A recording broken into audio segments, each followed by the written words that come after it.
Argo section for 10:30 p.m. tonight. No live tweeting during the broadcast section, please, and use the microphone provided. Michael. Hi, Ange. Hi, Mark. What's the team news ahead of the weekend? I'm sure there's bumps and bruises after Wednesday. The boys worked hard the other night. I guess the main one out of that one is Mickey, and he has sort of strained a hamstring. It's not too serious, but probably after the international break for him. The other ones are kind of a bit sore, Romero and Werner, but at the moment, still a chance for the weekend, and Sonny's sort of trained today, so if he gets through training tomorrow, should be okay, and I think that's it. He looked distraught when he came off, Mickey, but given the severity of his last hamstring last season, is it good news in a way that it doesn't sound that serious? Yeah, look, I mean, he was disappointed, obviously. I mean, any time, and I think, he was really looking forward to the game, so, it was a bit emotional. But it's definitely not, sort of knock on wood, a bad one like last time, which kept him out for quite a while. So, he'll work hard, and like I said, good thing is we've got the international break in there. That's an extra 2 weeks for us, so hopefully it means he doesn't miss too much football. It's a strong-looking League Cup quarter-final. It's all Premier League teams left. United, glamour quarter-final. Your reaction to the draw and to new manager Ruben Amorim's appointment?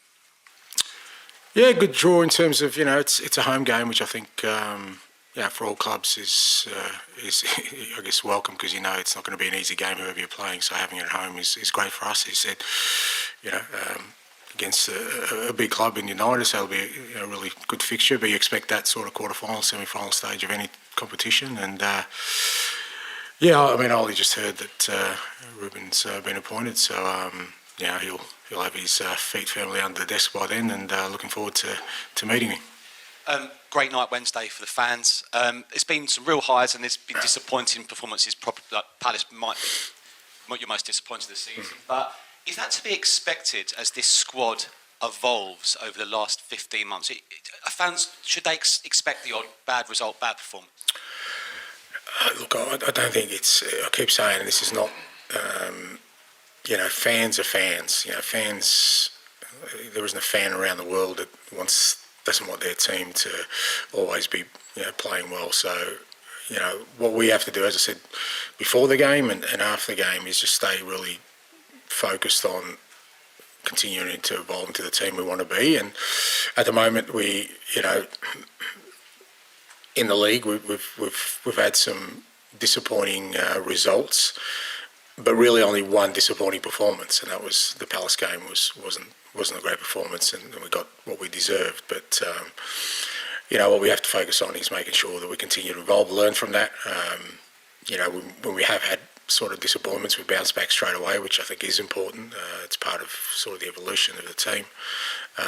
But it's not going to be a smooth ride. But within that, we don't want to have too many times where we're not playing the kind of football we want to. I mean, that's always the benchmark for us. That's our measure, and Palace fell well short of that. Wednesday night was a lot better. Hi, and just following on from that, it is 8 wins in your last 10 games. It is easy to dwell on the defeats, but do you feel that maybe you deserve a little bit more credit? Alex, you get what you deserve, so I probably deserve it, whatever we're getting. No, look, like I said, I think it's fair enough depending on sort of your outlook. But whether it's deserved or not, as I said, I think, I try to make the point, criticism and scrutiny is healthy because it allows you to reflect on your beliefs and your convictions. Because if you are going to flinch at the first time people kind of are critical or kind of want you to change your path, then it probably means you're not really,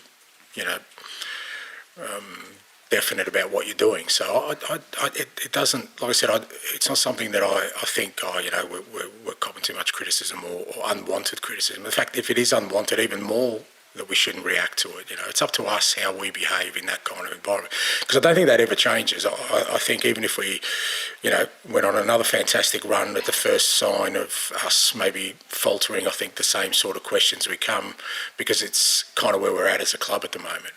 Until we have success, then I think that's always going to be the first thing the sort of people, come at us about as a club, and I think you've got to accept that. It's part of our journey and part of us becoming stronger, and like I say, having real conviction in what we do. I said it to the players, if you want to grow a beautiful garden, you've got to handle some fertiliser. So we're that's the only way it'll happen. Have you got a beautiful garden at home? I've got no idea about gardening. I read that somewhere. On Aston Villa, then, they've gone from almost getting relegated to Champions League football in really such a short period of time. Just how good an appointment was Unai Emery? Yeah, great appointment. But, it shouldn't surprise anyone. He was an outstanding manager before he got there. He'd done an outstanding job, and probably another sort of cautionary tale about writing people off, because when he was at Arsenal, people were quick to be dismissive of him. Whilst other people's memories faded, I think when you're a manager and you see other managers going through what he did, it's firmly imprinted in your mind, and just goes to show you, like I said, he was an outstanding manager before he got to Villa. I think they identified somebody who could come in and really bring their football club to the levels they want to, and he's done that.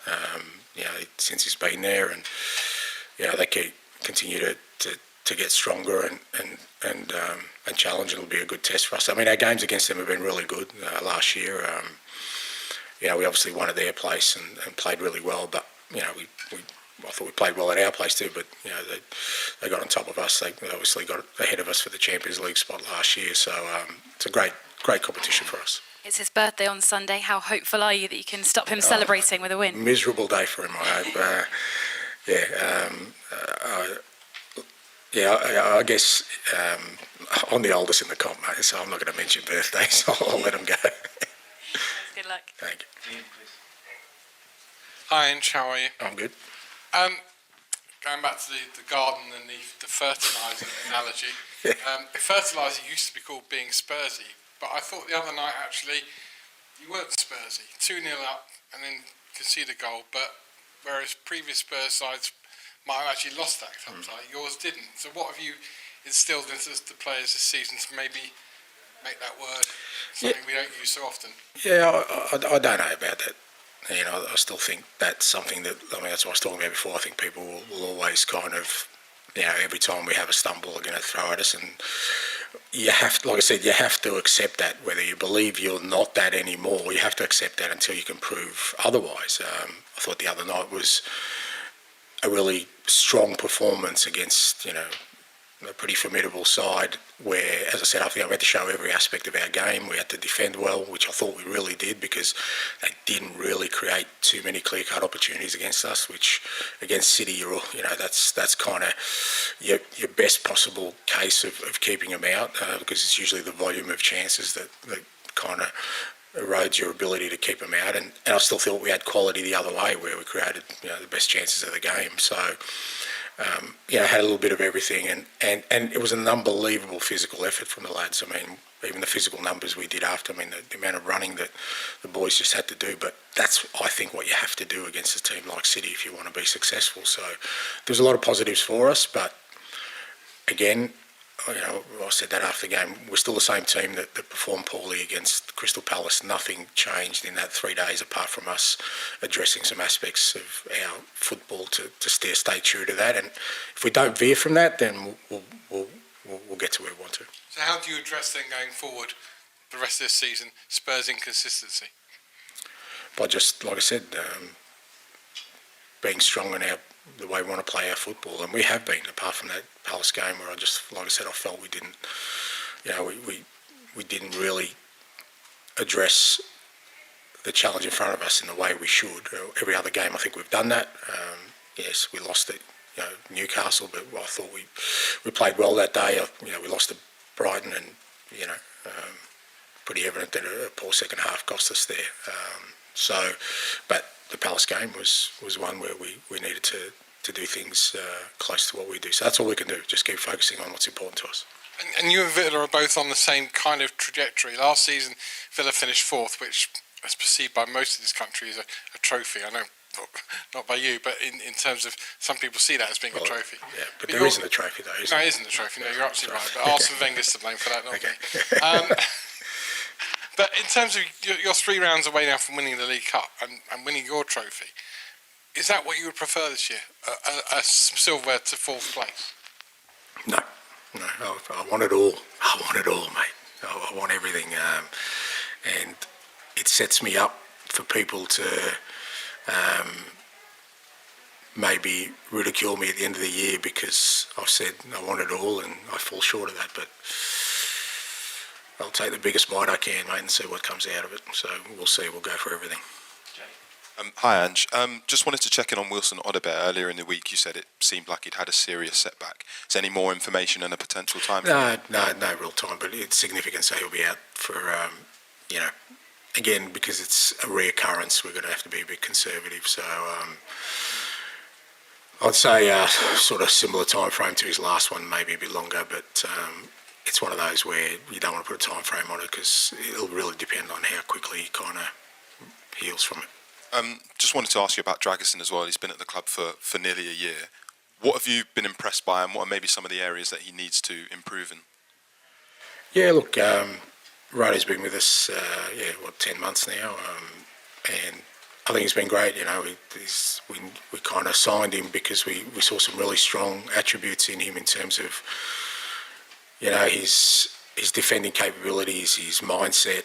Again, really sort of, you know, unique journey in that, you know, he had to fight hard to get to where he wanted to. So he had all those kind of things I look for. He's still young, and you know, he's working hard every day on his game, on all aspects of his game. You know, as defenders, defenders tend to get better with age, with experience, the good ones, and you know, obviously with him and guys like Mickey and Destiny, you know. The reason we signed them at the age they did is that we really believe that in years to come they'll get stronger, and he's doing that every time, you know, he's out there. I think I can see improvement in him. He's really embracing the way we play. It's very different from kind of where he came from, you know, playing so aggressively with our line and defending one-on-one, but he's embracing that, he's enjoying that, and I thought he was great the other night. I thought not just in his football, but in terms of his presence and his demeanour, and you know, he took some leadership there. Obviously, you know, we lost 2 of our back 4 during the game, you know, with Mickey going down and then QT out. So, you know, him and he had Archie next to him who's 18, and I thought he really stood up in that time just to make sure that with those disruptions we kind of maintained our organisation, and I thought he was really good the other night. Finish your section with George, please. Hi, Ange. This match last season, the home game with Villa, I think was the first time we saw Kulusevski as kind of the number 10 in that sort of number 8 role as well. Was that a good reference point for this season when you were thinking about pushing him into that? Because he was really good, wasn't he, I think, in that Aston Villa game last season? Yeah, some of it. I mean, it was a bit, you know, a little bit of just discovery, you know, just trying things, and he always looked like he had the attributes that he could play inside, but unless you do that, you're not really sure. And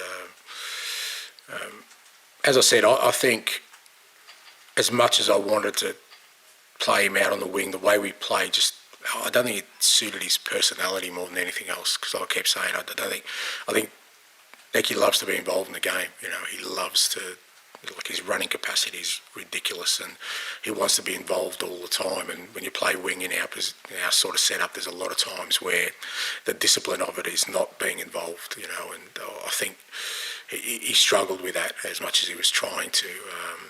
So, like I said, you know, it's through discovery that, you know, he's ended up in the area probably where he's most suited in our football, and he's growing enormously in that. You know, he's improving all the time. Like I said, I think he was disappointed with, you know, his performance at Palace as well, and again that's part of that journey of him kind of understanding why things didn't click at Palace, and he was back to his best on Wednesday night. Just when you have that sort of running capacity and you add the quality that he has, it's a hell of a weapon, and it's one we can certainly benefit from.